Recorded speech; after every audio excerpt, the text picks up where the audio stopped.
Hi, I'm Bryce. And I'm Jimmy. We are telecom and creative professionals. We're also fans of podcasting as our respective careers give us an abundance of windshield time.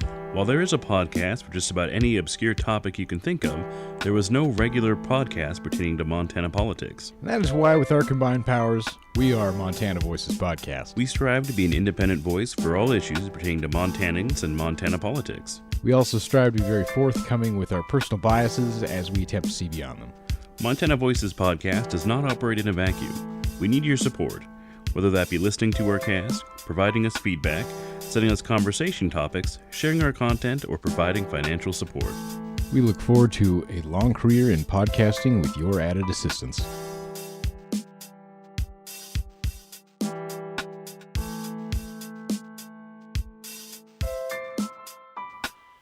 Welcome to Montana Voices Podcast. We are in a new season. It's a new year, new season for us. It's great to be here on the podcast for Montana Voices.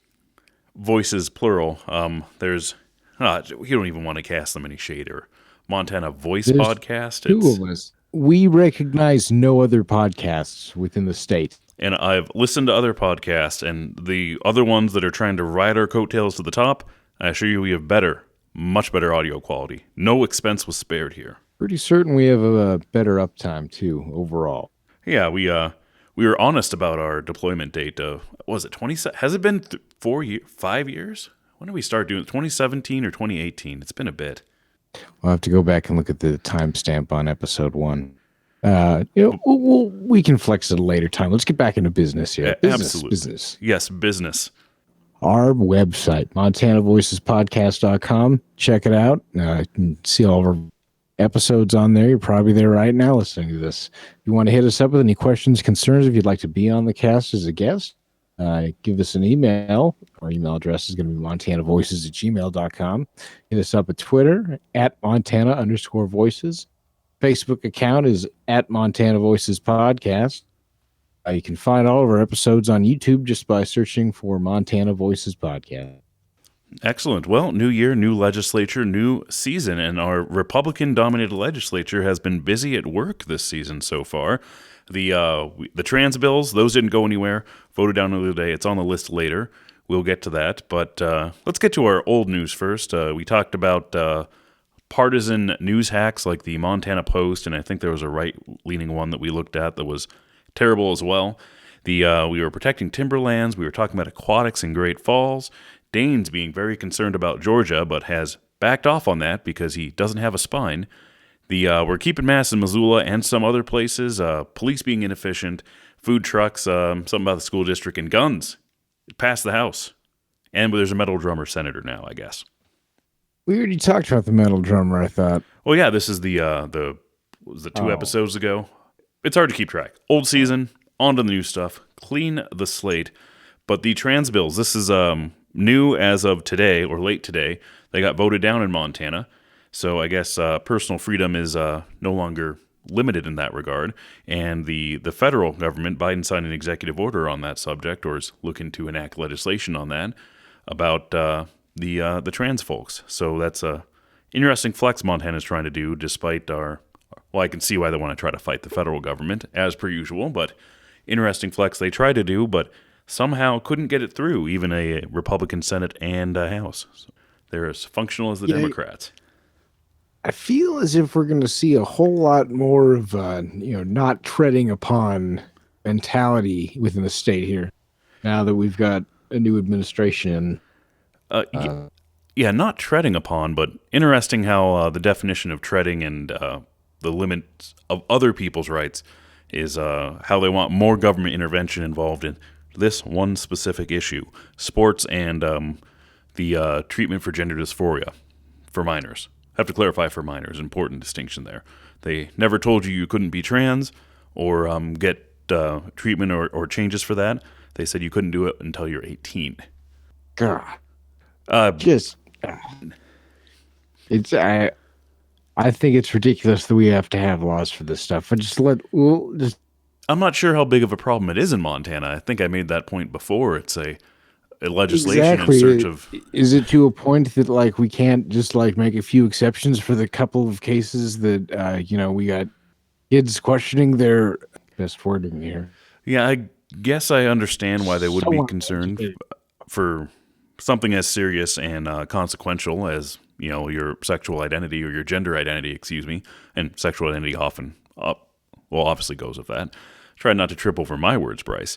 We are Ah, maybe not the people that should it's be speaking on this subject, exactly. but No, we're not at all. And like we're like way outside of our realm on this. And that's why I think that we should just stay in our lane, shut up and dribble, so to speak, and just do what we can to be as accommodating as we can. accommodating as we can. But my opinion, it's legislation in search of a problem that went nowhere.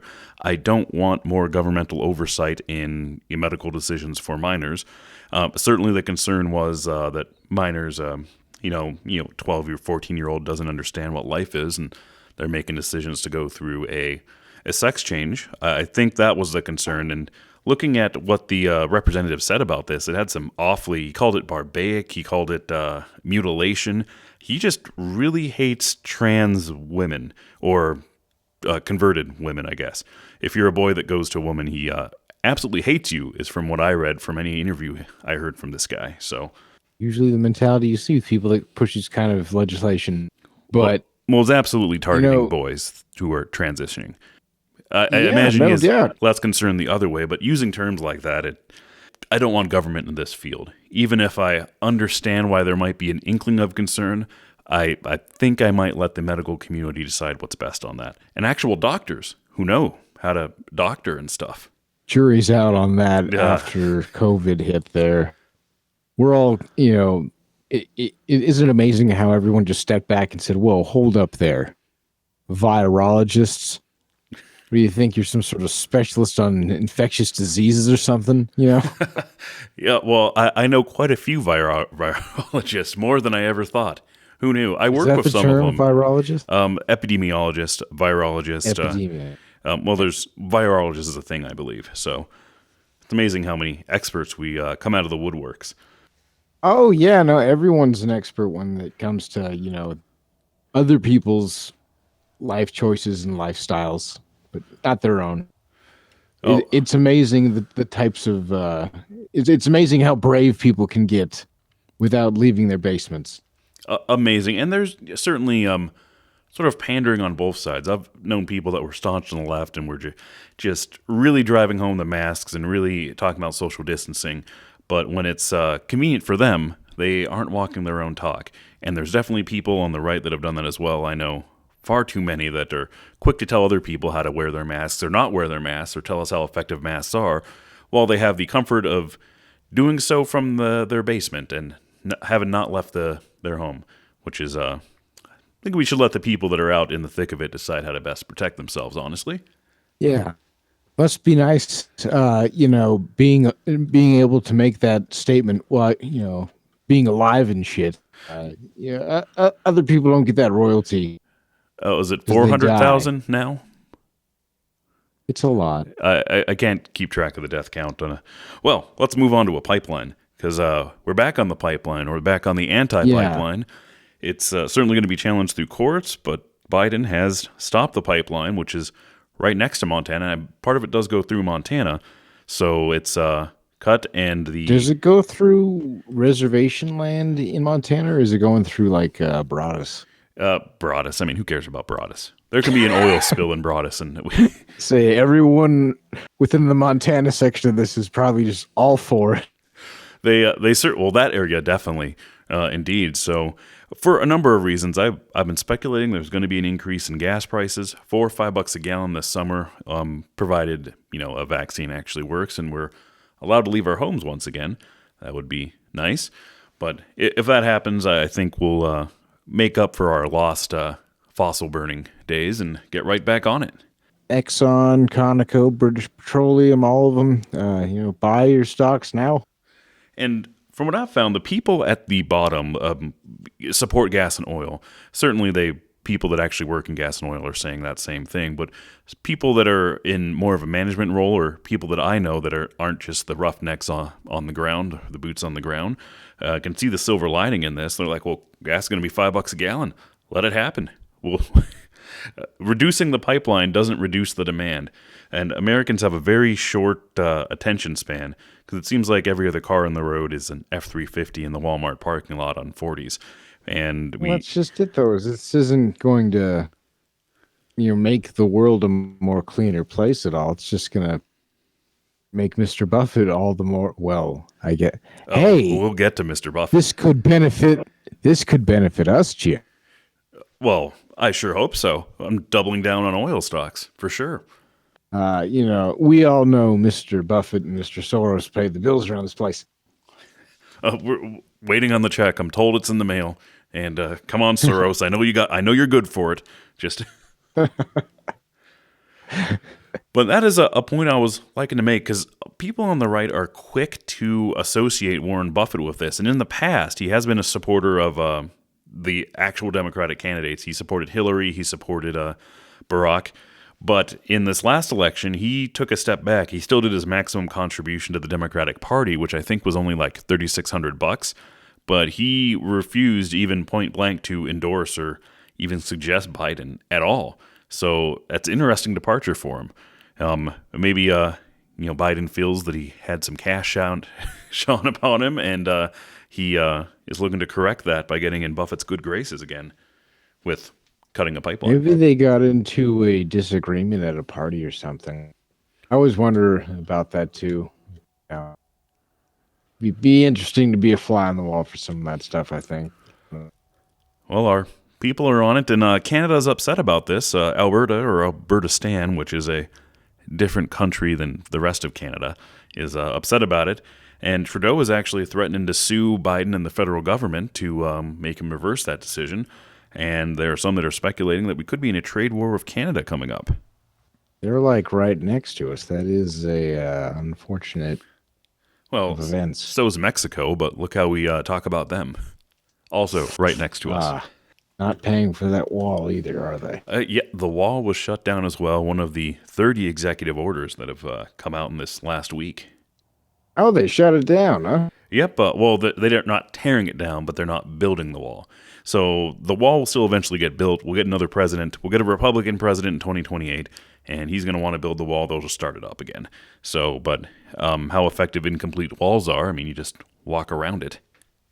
Well, I was making a post on this about the pipeline and how they're trying to associate Buffett with this, which he had nothing to do with it. We found some very right-leaning site. Was that the Montana Post? That was the left-leaning one that we missed the train on registering a legitimate newspaper old-time legacy name as a domain so we can post our opinion rags on it. We missed out on that, so unless you can think of one, we could be the Missoula Tribune or something. What about the Great Falls Gazette? The Great Falls Gazelle, Or is the Tribune still around? Maybe we can just have that domain. I'm sure Newsweek will sell it before too long. Yeah, sell it to the highest bidder on that. I'm going to look. I'm going to see when that domain expires and see if I can register it myself. Yeah, just set a reminder for that date. Somebody's got to go. Probably, I doubt it's set to auto. All right, we'll be on it, or who knows? Maybe the credit card will get declined. That happens, but Jeb's wasn't. Jeb. They did the same thing. I don't know who's doing the grifting on this, but Antifa.com previously went to the Democratic National Committee page and now goes to the White House. That'll never not be funny to me. Which is an interesting distinction because, as I understand or what I've seen from people that claim to be from Antifa, of course, no organization. They're like libertarians. They're disorganized by nature. There's not a hierarchy or somebody that's paying bills or registering domains, apparently. Recently, I've seen in their protests, they're not thrilled about Biden. I saw one sign that says, "We don't want Biden, we want revenge." So I don't know. That's the spirit. That's given with their actions of burning everything down, I think they're working on it, on that revenge. But I'm just amazed that we're still trying to make ties between BLM, Antifa, and the Democrats, although I think the Democrats might be leading that direction and supporting their causes, but them proper are not associated with the Democrats. They apparently don't really like them.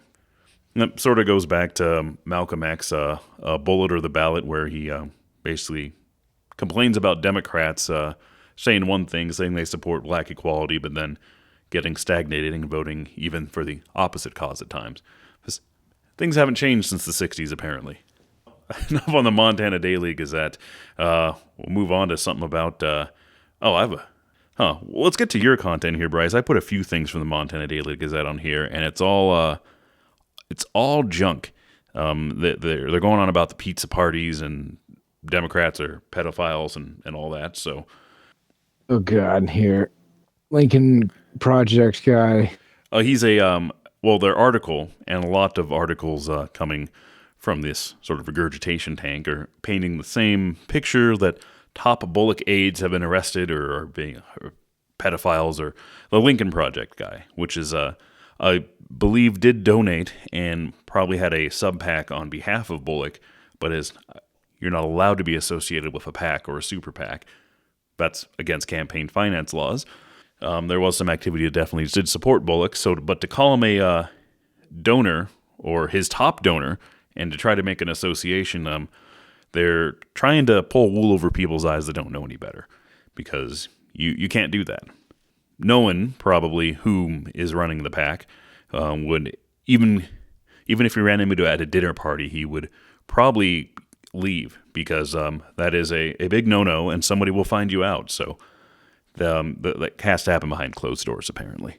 And also they specifically target, one specific trans woman who was speaking at the recent legislation at the Capitol and tried to dox her and point out all of her pages so all of their knuckle dragon followers can find this person and harass them. Lucky her. Really not cool. Really not cool doxing people. Unless we're doxing, I am not sure who is behind the Montana Daily Gazette at this point, but with a little sleuthing, I mean, we may be able to figure it out, like the what's that really awful thing in Great Falls that wants to be a newspaper news? I'm not going to dox anyone. We totally doxed him. that happened. You should register. We didn't dox anyone just because some beat off magazine wants to be in the same town as us. That doesn't mean we're doxing. Well, they're public figures. They have been mentioned by name. Well, when you're a public figure, well, that's their fault for running for office and then being sucking at their jobs. Yeah, sucking at their job and then being in office and also writing opinion pieces that support your positions while claiming they're letters to the editor or something. But topic for another episode. Like I said, we're going to take the high road here, Jim. You're getting me all spun up. Well, these people probably deserve to be spun up upon by how egregious they are and how inaccurate they are and how they've managed to capture the attention of people that don't know better and to use those people for their own political gain. Well, on another subject, we're back on to vaccines and the new reality that we're in. Apparently, vaccines for educators have been pushed back. They were originally in the next group, as that 1B group, so right after the senior. So nurses, doctors, the seniors, and then it was supposed to be the essentials such as the teachers, but now they are pushed back unless they're in 1C now. So unless they have a medical reason for needing the vaccine, they will have to wait until we get more. And there is, by the way, a shortage of that, apparently. I would be a little bit nervous to be an educator right now with that news. Sucks that they have to get pushed back.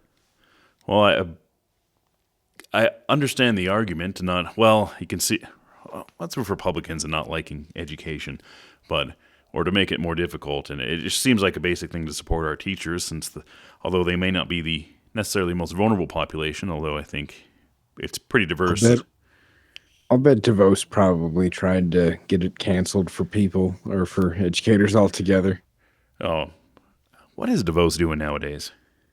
Oh, she probably just went back to running Amway or some shit. CEO of Amway. No, her family owns Amway, I'm pretty certain. Amway? It's been a long time since I've heard of that. Yeah, founder is Richard DeVos. The same DeVos? Or DeVos, yep. However you say it? Betsy's the kid, the grandchild or something? Wow, riding that Amway fortune to the top. Oh, yeah, dude. It's, Well, speaking of COVID-related things. I mean, who could have thought that mask mandates at the city level would make it their way to litigation? It's in Kalispell. I sort of assumed some trouble would be coming from this region, who are taking the closures off to the courts to try to say they were unjust and they're arbitrary. I think they could make an argument that there was some selective enforcement or it wasn't enforced quite properly, to say that there's no evidence that social distancing and masks do anything for you and you should be allowed to operate your bar at full capacity is a different argument that I think they're going to have a harder time making. Yeah, very interesting to see how they go about it because, with our governor being all like, oh, well, there's no need for it. Well, he hasn't. Oh, in his defense, he hasn't said that yet. There is still a mask mandate in Montana, but some city county health departments are making their own mask mandates, even though there's still a statewide one. I think his language, well, one, he talked about personal responsibility, but apparently that's just stoking the flames of his support base. But Exactly. And I was going to say, if I recall, he made it pretty clear that he was going to do what he could to get the mask mandate taken away as soon as possible. Well, but then he laid out some guidelines. I don't recall the numbers off the top of my head, but there was numbers behind that. He said once cases get down to this percentage, we will look at removing the mask mandate at that time. But that hasn't happened yet, so we still have a statewide mask mandate. But what he has done is lifted the restriction on hours for bars and restaurants. They can be open past 10 now. Which is one of the things that I disagreed with the Bullock order, because drunks are going to be drunk, and the same amount of drunks will be drinking regardless. So if you're shoving those same amount of drunks into fewer hours, that sortly makes your social distancing more difficult. Same thing with Walmart. I don't understand why Walmart was closing at 8 for a while. They say to clean, but I have a feeling they were just undoing their less popular and profitable hours. Yeah, dude, it's gonna get interesting. I don't know. Are you gonna keep your mask on? Well, I'm wearing one right now. I'm in my garage, and it is insulated, but it's still like 10 degrees in here. It's the only way to stay warm. My lips would freeze. I've enjoyed the masks, to be honest. It adds a layer of. I like being that disconnected from everyone else, I guess. You're antisocial, Bryce. That's it. Exactly. That's the word. Well, I wear a mask to get along wherever. I have some. It's hard to make this question. I have some questions about the veracity of masks and what they're actually doing for us. I understand they have some benefit. I am not claiming they don't. Got to be careful there. But I also think they're bringing in other health effects. Certainly, if you sneeze or if you breathe heavy, people will be quick to say that the virus is smaller than the mask fabrics. But I disagree with, one, not having an actual mask mandate that specified you needed a medical mask that could block these things. And two, people are apparently idiots about masks and don't know how to wear them or use them properly if they use them at all. Conditioning human behavior, I think, is the worst way to solve the problem. Yeah, no, I just I like having my face covered, I guess. And not having to look at other people's faces either. It's supposed to smile with your eyes, Bryce. Exactly. So smile with your eyes, and if it's a good smile, then I'll be able to stop. Well, let's double back on one thing because we were missing an important point. We skipped over how to properly insert opinion into news. We've talked about how poorly the really opinion-based news rags try to make opinion into news, but the Helena Air, which is a actual newspaper, I believe, or are they? It's hard to keep track of who's doing what nowadays and who's still printing and who's not. Most of them are not. But how to properly insert opinion into article, and this was a specific article about how our current budget that was proposed, not yet approved, wasn't doing justice to areas such as the Indian reservations, which have been hard hit by the virus because of a number of reasons which we covered on previous casts and we'll probably cover again. So we're looking to cut $1 billion from our budget in Montana during a pandemic. Man, and he's offering up raises. Well, that's the idea. I mean, if we get this tax cut in there, maybe Walmart can pay him $15 an hour, but they might have to soon. Of course, $1 billion is a lot, and the tax cut, well, we're looking to cut human and health services. Great time for that.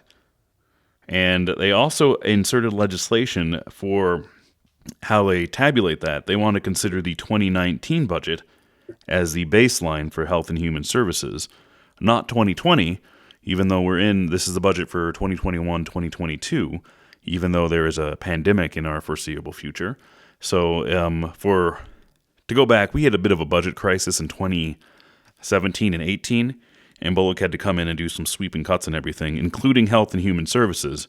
So the 2019 budget is the lowest. There was a lot of cuts to be done there, or that were done. So interesting that they're choosing that field specifically for their cuts. Well, we'll see how that plays out for them, I guess. Oh, see, well, this is a new format for us. This is our season 2, and I think we were, looking to cast more often to have more relevant news on the thing, but also of less duration.